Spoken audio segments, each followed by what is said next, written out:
Bueno, vamos a iniciar la clase de insuficiencia cardíaca, eh, continuando con el módulo cardiovascular. Vamos primero, antes que todo, a definir qué es insuficiencia cardíaca. La insuficiencia cardíaca es la incapacidad del corazón para suministrar a los tejidos periféricos la cantidad necesaria de sangre para satisfacer sus necesidades metabólicas. De hecho, que desde el punto de vista epidemiológico, el aumento, la insuficiencia cardíaca está, digamos, aumentando a medida que aumenta la edad, como ustedes pueden ver en este diagrama, y hacia, digamos, entre los 80 y 94 años, la presencia de insuficiencia cardíaca y la mortalidad, sobre todo por esto, es mucho mayor en el hombre que en la mujer. La prevalencia global en el mundo de insuficiencia cardíaca es de un 2%. Este aumento demográfico se ha permitido gracias al aumento, inclusive gracias al aumento de la edad de la población, en razón de que se manejan mucho mejor todos aquellos factores de riesgo de insuficiencia cardíaca como hipertensión arterial, enfermedad coronaria, diabetes. Los progresos farmacológicos que se obtienen y los progresos quirúrgicos, los STEM, etcétera, todos han significado no solamente hacer un diagnóstico precoz, sino que al ser tratado precozmente permite prolongar la sobrevida con la mejoría de estos tratamientos. La sobrevida en el hombre, el 35%, una vez realizado el diagnóstico de insuficiencia cardíaca, el 35% tienen una mortalidad del 35% a los 5 años y del 15% a los 10 años, siendo que para la mujer es mayor al 53% a los 5 años, el 29% a los 10 años, en la sobrevida de esta causa de insuficiencia cardíaca. ¿Cuántos tipos de insuficiencia cardíaca hay? Bueno, existen muchas clasificaciones. Existe una insuficiencia cardíaca acorde a la cavidad afectada, insuficiencia cardíaca izquierda, cuando afecta el ventrículo izquierdo fundamentalmente, y derecha, cuando afecta el derecho, y asimismo global, cuando están afectadas tanto la cavidad izquierda como la cavidad derecha, que generalmente obedecen a las fases terminales de la insuficiencia cardíaca. De acuerdo, también reconocemos insuficiencias cardíacas con gasto cardíaco bajo, como es la sistólica, con gasto cardíaco conservado, como es la insuficiencia cardíaca diastólica, o también llamadas con fracción de eyección preservada, y la insuficiencia cardíaca por gasto cardíaco elevado, teniendo en cuenta que el gasto cardíaco es igual, es una relación entre la frecuencia cardíaca por el volumen sistólico eyectado del ventrículo. Desde el punto de vista de insuficiencias cardíacas llamadas también de alto débito, algunas que son características, como por ejemplo la insuficiencia cardíaca que la vemos en el beriberi, la insuficiencia cardíaca producto de la presencia de shunt intracardíaco o extracardíacos, la tirotoxicosis, en fin. Decimos que hay insuficiencia cardíaca con gasto elevado porque a pesar de que eleva el gasto el corazón, la necesidad de los tejidos periféricos es tan alta como por ejemplo la tirotoxicosis, que necesita permanentemente y estimula aún más a través de los mecanismos compensadores para que el corazón eyecte más sangre.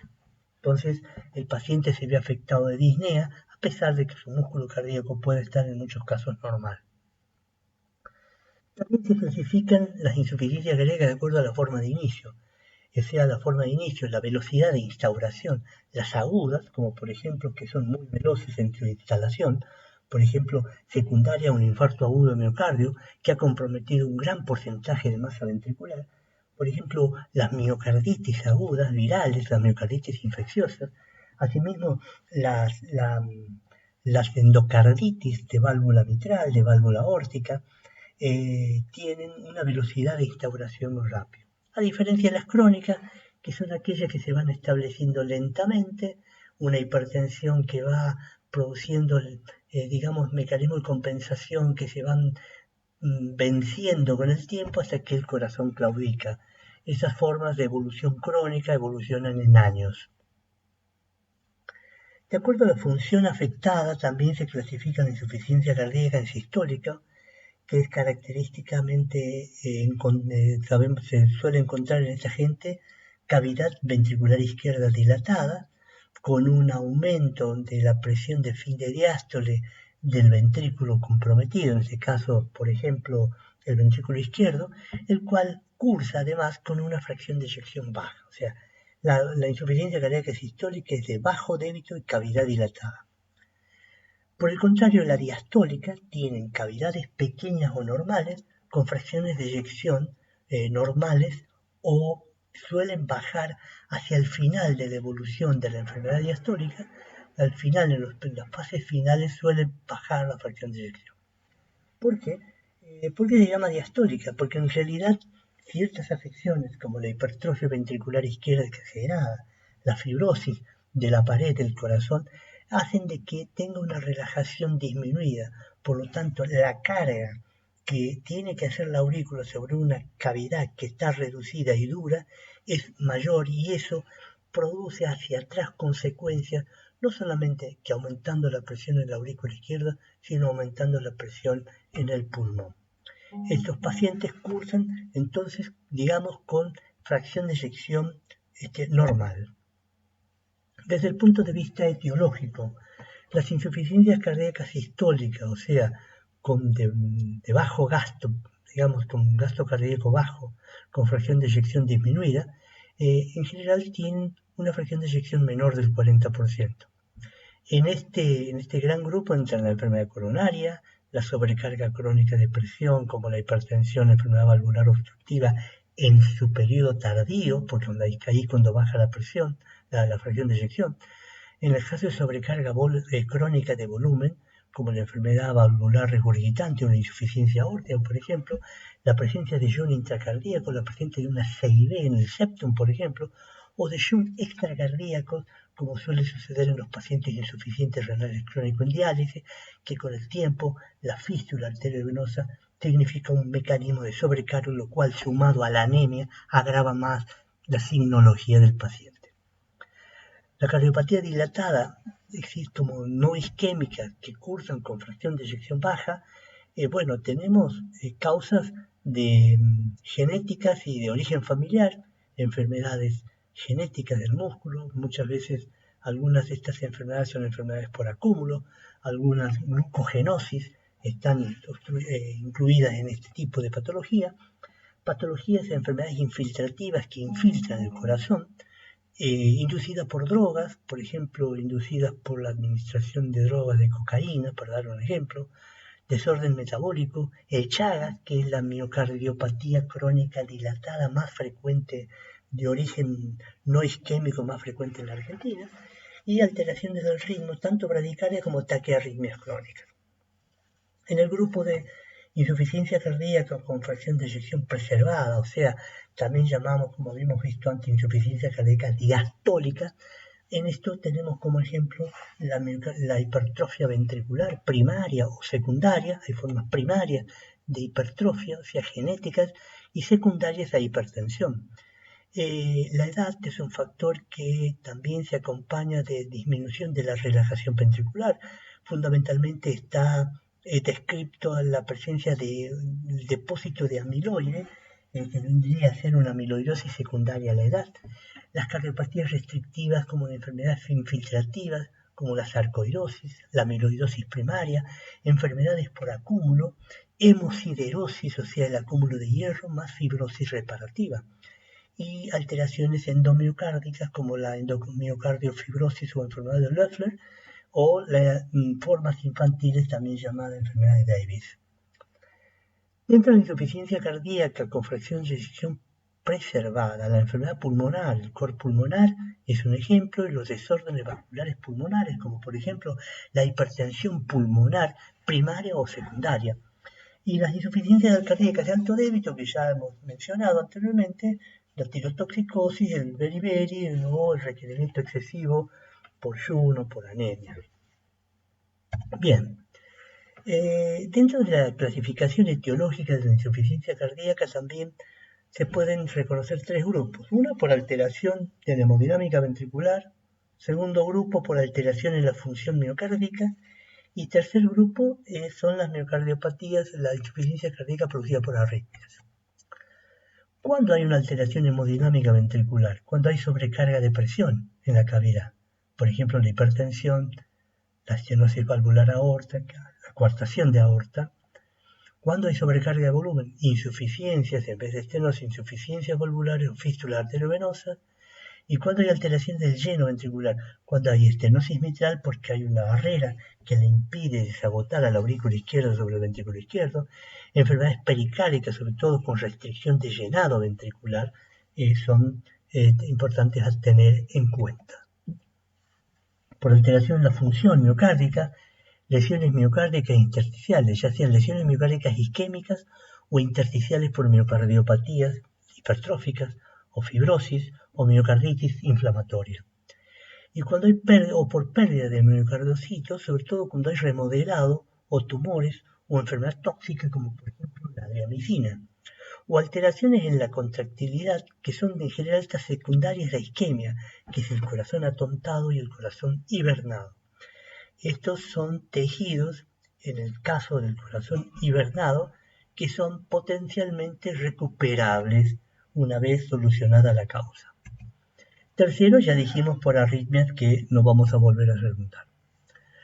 ¿Cuál es la prevalencia de las causas por insuficiencia cardíaca? Como vemos en este diagrama, la mayor prevalencia de insuficiencia cardíaca la tiene la enfermedad coronaria y la hipertensión arterial. Le sigue en un 30% los pacientes exclusivamente hipertensos que van a la insuficiencia cardíaca y le sigue en esto la enfermedad coronaria un 19%.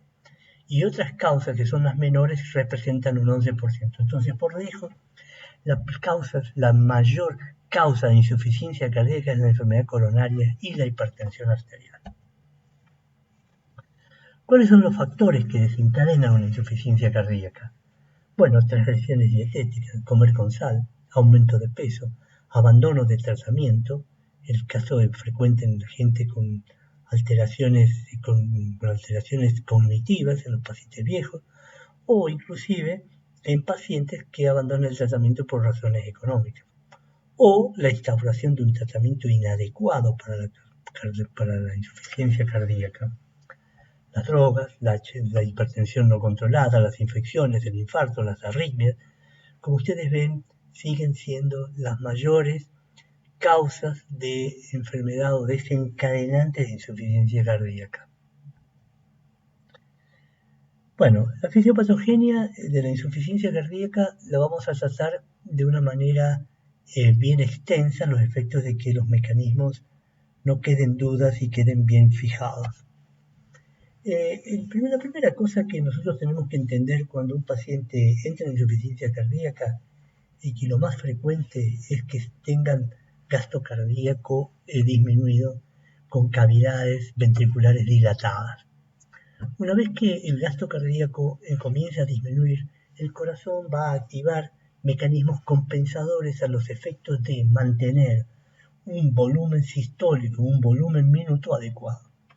Esto lo hace a expensas de, primero, aumentar la precarga. ¿Qué es la precarga? Es todo lo que llega al corazón en sangre. Cuando llega el retorno venoso, el ventrículo izquierdo normalmente se dilata y se puede dilatar apelando como mecanismo compensador a la ley de Frank-Starling. Una célula miocardiocito o se comporta como un elástico. En la medida que mayor estiramiento produce, mayor velocidad y potencia tiene la contracción. Este mecanismo, lógicamente al cual apela como primer mecanismo compensador, tiene un límite. Tiene un límite el estiramiento, por arriba del cual comienza a aumentar la presión de fin de diástole del ventrículo izquierdo. Esa presión aumentada del ventrículo izquierdo hace que aumente la presión de la aurícula izquierda, que tiene que desagotar su volumen sobre el ventrículo, que tiene ya una presión aumentada y no puede recibir toda la presión y la sangre que necesita. Esta presión tiene que aumentar la presión de la aurícula izquierda, entonces para poder vaciarse. Una vez que aumenta la presión de la aurícula izquierda, esta presión se transmite hacia el lecho pulmonar con un aumento secundario de la presión pulmonar.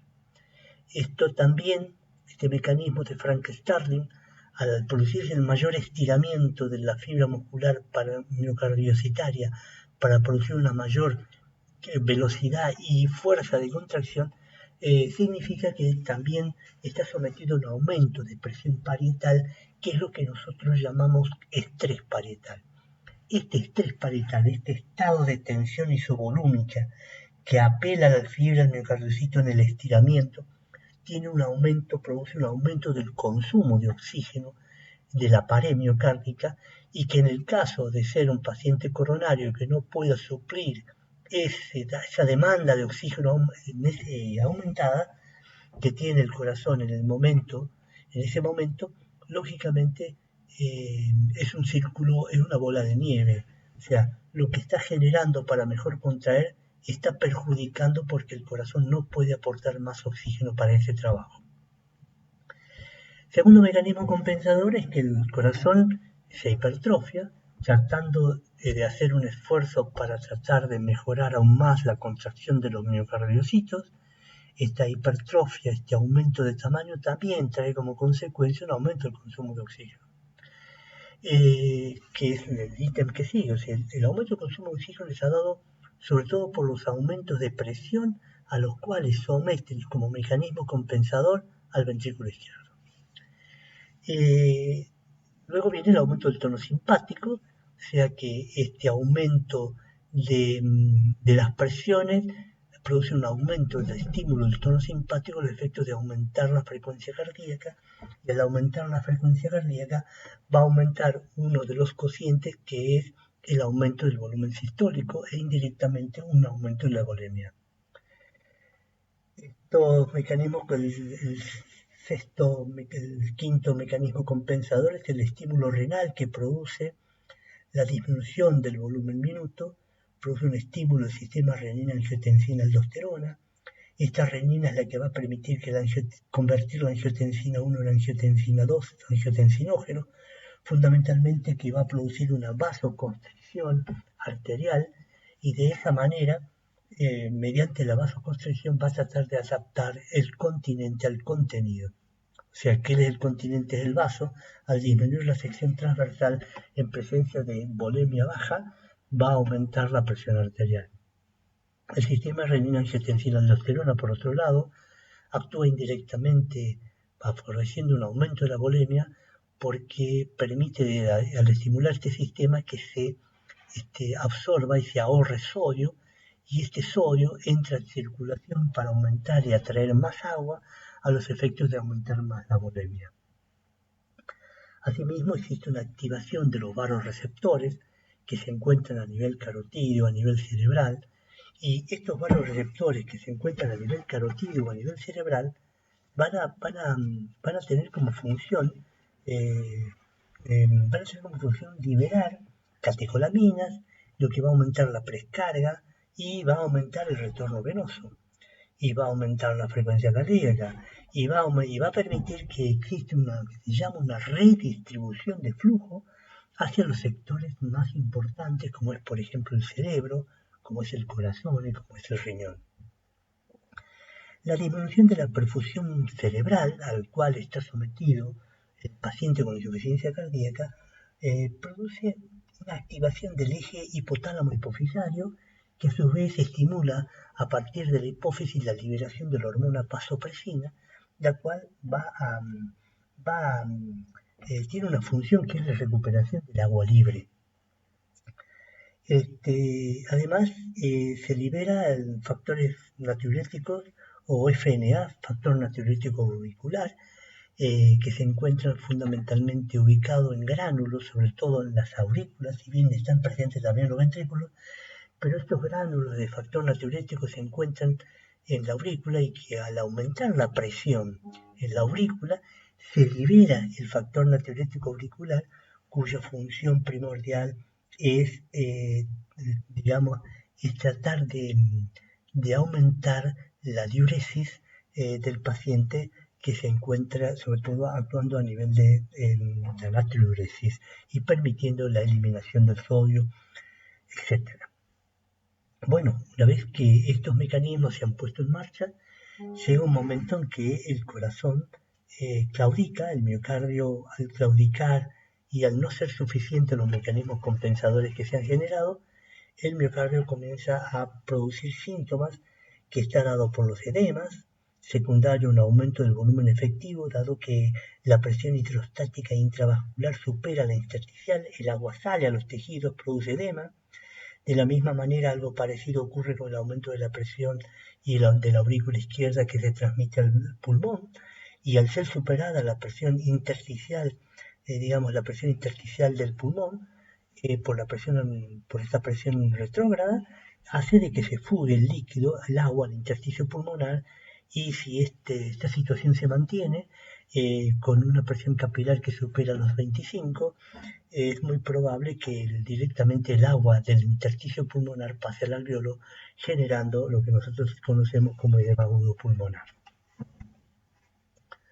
Para un repaso de la fisiopatología, esta diapositiva intenta nada más que decirles que la enfermedad coronaria, la hipertensión, la cardiopatía o las valvulopatías, en definitiva lo que favorece es un remodelado de la cavidad ventricular, un cambio de forma, que esto contribuye a la disfunción inclusive del ventrículo y que esto va a bajar la fracción de eyección y que va a tener como producto la producción de arritmia, la muerte súbita o la falla de bomba, que va a evolucionar a una forma crónica de acuerdo a la velocidad de instauración de este mecanismo. Luego existen otros mecanismos que intervienen en la insuficiencia cardíaca, en la fisiopatología, como la deterioración neurohormonal, la disfunción endotelial, en la cual no solamente participa el sistema renina-angiotensina-aldosterona, sino que también la función endotelial dada por la producción de sustancias vasodilatadoras y vasopresoras, y la disfunción renal con retención de sodio. Estos generalmente conformarían lo que llaman factores no cardíacos, pero de tal modo que influencian.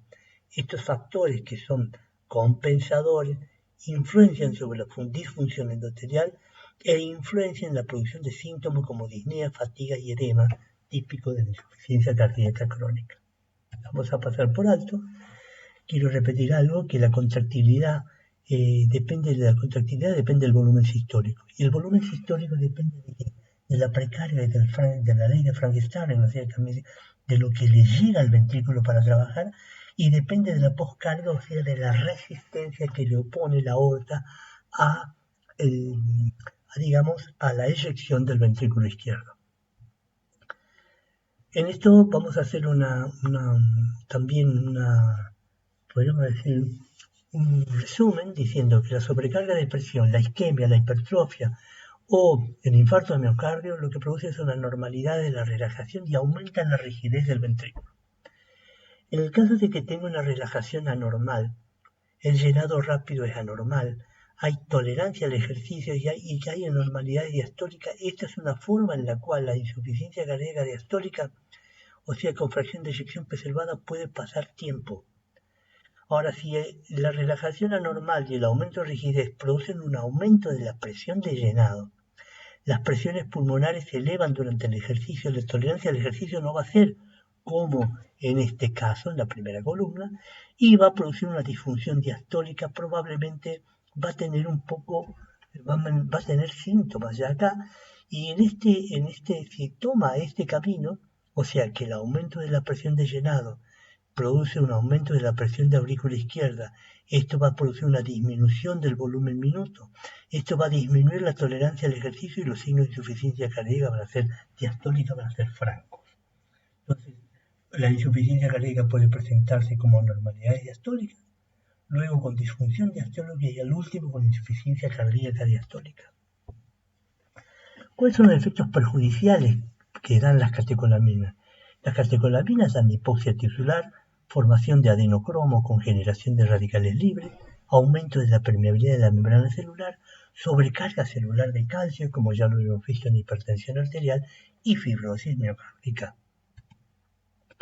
Los efectos adversos de la activación adrenérgica en la insuficiencia cardíaca por vasoconstricción periférica arterial y venosa, aumenta el trabajo cardíaco y el consumo de oxígeno, activan en forma directa la activación simpática del sistema renina-angiotensina-aldosterona, estimulan la producción de endotelina, retiene agua y sodio, hipertrofia miocárdica y remodelo, taquicardia y otras arritmias dependientes del estímulo aumentado desde el punto de vista adrenérgico simpático, y hay una toxicidad miocárdica directa por sobrecarga de calcio y apoptosis. Bueno, ¿cómo influye la aldosterona? No vamos a detenernos mucho en estas diapositivas porque me parece que es complicada, pero vamos a repasar primero las funciones de angiotensina 2. La angiotensina 2 dijimos que se produce a partir de la angiotensina 1, la cual es producida por la renina y la intervención de la enzima de conversión. Pero en definitiva, el angiotensinógeno 2 es una de las sustancias vasopresoras más importantes que producimos, no solamente durante la hipertensión arterial, sino en esta génesis de la insuficiencia cardíaca. La vasoconstricción, el estímulo de la producción de aldosterona, porque la angiotensina actúa directamente estimulando la producción de aldosterona, estimula la producción de vasopresina por parte de la hipófisis, facilita la transmisión sináptica simpática, estimula la SET, libera la ACTH, inhibe la fibrinólisis con la producción del PAI-1, modula la función y estructura tisular, modula la descarga periférica del sistema nervioso central, atenúa el reflejo vasoreceptor, tiene una acción trófica miocítica, permite la proliferación de fibroblastos, provoca estrés oxidativo, etc. En fin, ese es el efecto del angiotensinógeno. ¿Cuáles son los efectos perjudiciales de la aldosterona? Nosotros, cuando activamos el sistema renina-angiotensina-aldosterona, secundariamente la aldosterona actúa a nivel del túbulo colector favoreciendo, intercambiando sodio por potasio. Los efectos perjudiciales, la aldosterona tiene un efecto directamente sobre la injuria y la inflamación vascular. Tiene efectos protrombóticos, produce fibrosis miocárdica, potencia los efectos de catecolamina, retiene sodio, es un factor productor de arritmias ventriculares, produce disfunción endotelial, produce efectos hipertensores centrales, en fin. Por eso es que la acción de la aldosterona es importante como mecanismo compensador a controlar, sobre todo en los casos de insuficiencia cardíaca severa, en los cuales se hace necesaria la administración de medicamentos antialdosterónicos, como es la espironolactona. Esta explicación fisiopatológica es indicativo de la acción de la droga. Las interacciones con calicreína no lo vamos a ver, pero sí me interesa que vean la progresión de la hipertrofia ventricular en la insuficiencia cardíaca. El corazón, cuando es un mecanismo compensador como la hipertrofia, produce, ya sabemos, disfunción diastólica inicial, sistólica final con falla cardíaca congestiva. La hipertrofia ventricular izquierda, la reserva coronaria la altera porque la hipertrofia en general del miocardiocito no acompaña de un aumento de la circulación coronaria, y esto puede llevar a un infarto de miocardio. Y la hipertrofia izquierda predispone a las arritmias cardíacas, ¿por qué?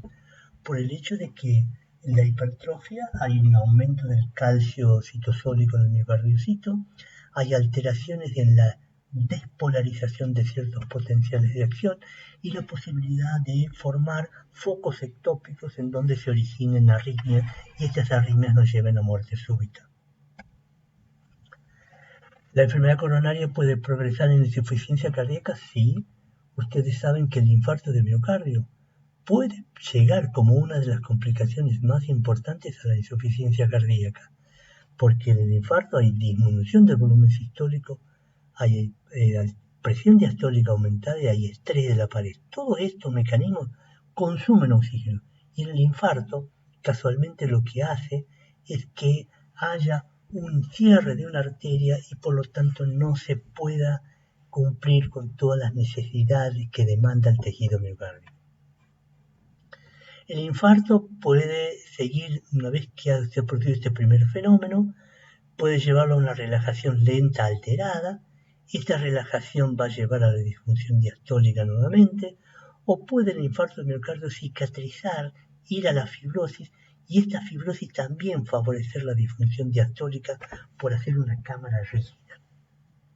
Lo importante entonces es que las primeras etapas del infarto agudo de miocardio produce, antes de que se cicatrice, una suerte de rigidez parietal con un aumento del estrés de la pared, una hipertrofia en la región no infartada, en un esfuerzo por mantener el volumen sistólico, y esta hipertrofia va a actuar y va a producir una contractilidad alterada que en definitiva va a producir una disfunción sistólica a largo plazo. Vamos a ver la interacción, la fisiopatogenia de la disnea, el edema y la fatiga. El aumento de la presión de la aurícula izquierda va a producir disnea de esfuerzo, de reposo, disnea paroxística nocturna, Shen-Stokes, estertores, aumento de la presión capilar pulmonar, hipertensión pulmonar secundaria, intolerancia al ejercicio. Normalmente la disnea paroxística nocturna, o sea que el paciente se despierte de noche con falta de aire, necesite sentarse o abrir la ventana, es el equivalente absoluto de falla ventricular izquierda. La disminución del volumen minuto lleva a la fatiga y la intolerancia al ejercicio, y el aumento de la presión de la aurícula derecha llevará a la ingurgitación yugular, a la hepatomegalia y a los edemas. Bueno, hasta acá vamos a llegar y vamos a tomar una segunda instancia la clase vamos a terminar la clase de insuficiencia cardíaca con la clínica y el tratamiento.